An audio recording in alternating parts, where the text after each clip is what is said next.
Health Association, and it's my pleasure and my honor to introduce our next speaker, who really needs virtually no introduction. That's enough. Everyone in Catholic healthcare knows Father Kevin O'Rourke. Kevin is undoubtedly the Dean of Catholic Healthcare Ethics. I don't know of anyone who has contributed more to Catholic healthcare ethics by his books, his articles, his teaching, his talks.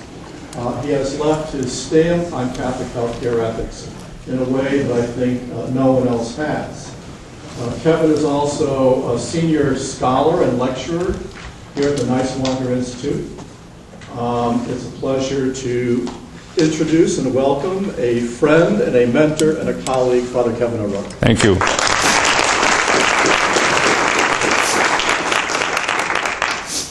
I'm glad, Ron, that you introduced me as a senior scholar. He's half right, see? You can fill in the blanks. Now, we're going to talk about bioethics as a vocation during this presentation. And I have in my hand something to move slides along and things like that. But really, I'm not too well acquainted with this technology. Just last week, I learned how to use an electric pencil sharpener. So if this thing breaks down, you'll know it's not the technology, it's not Bob Johnson's work, it's really my inexperience. But bioethics as a vocation, we will be talking about three different things. This is a consideration of spirituality. This is a consideration of how people relate to their life and to God.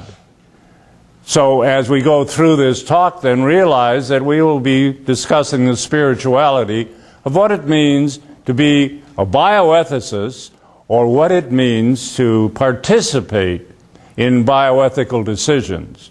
You see, everyone who participates in a bioethical decision is not necessarily a bioethicist. But those who are bioethicists, we will be addressing, and we will be addressing also those who are interested in some form of decision-making. I think I want to go back. First of all, we'll be talking about three different things. We'll be talking about the vocation, the meaning of the word vocation, and we will be talking about the bioethics as a science, as a discipline, how it developed, how the term bioethics came into use, and so forth. And then we will say how to prepare for the work, for the profession of bioethics. So those will be our three considerations. When we talk about vocation and we ask what is a vocation, we have to realize that the word is taken in many different ways. That from the original, or from the root Latin for the term, the vocation is a calling. But in the idea of vocation as it's more specifically realized, we have two different types of calling. One to a way of life, and then we're so called to marriage, called to the single life, called to religious life, called to the priesthood, things like that.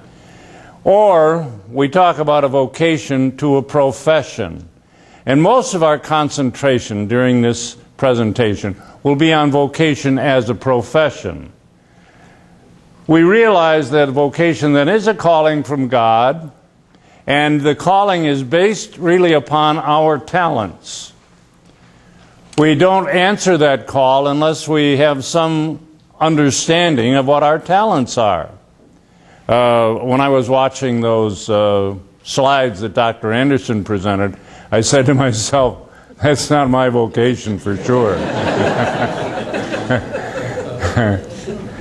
So you all realize, of course, that before choosing what you have been doing in life, you have been aware of what your talents are and what your ability of passing certain exams and going through certain study programs are. In the notion of that calling from God, we have the idea that we answer. That's also a responsibility.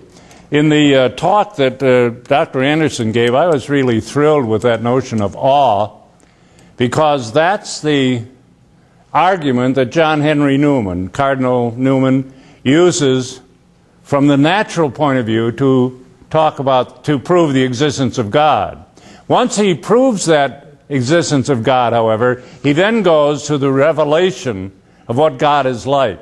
You know, that God is a father, that God cares for us, that God nurtures us, and so on and so forth. And as Dr. Anderson pointed out, we pray to God for the stability to accept and to live through the sorrows of life. But anyhow, that's part of our response to God and part of the notion of the vocation. A vocation, then, or a career or a profession, is also a call to service, to help other people achieve important goals in life. That's the meaning of service.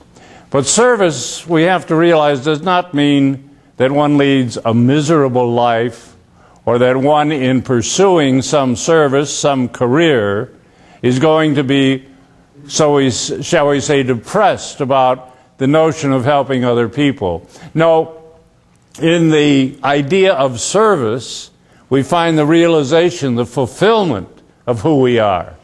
And we find, as we go through life, that this fulfillment in the helping professions becomes more significant to us and becomes more, shall we say, realistic to us, because we see the things that we're able to do for others.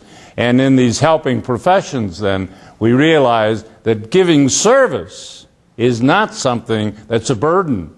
It's not something that we should look upon as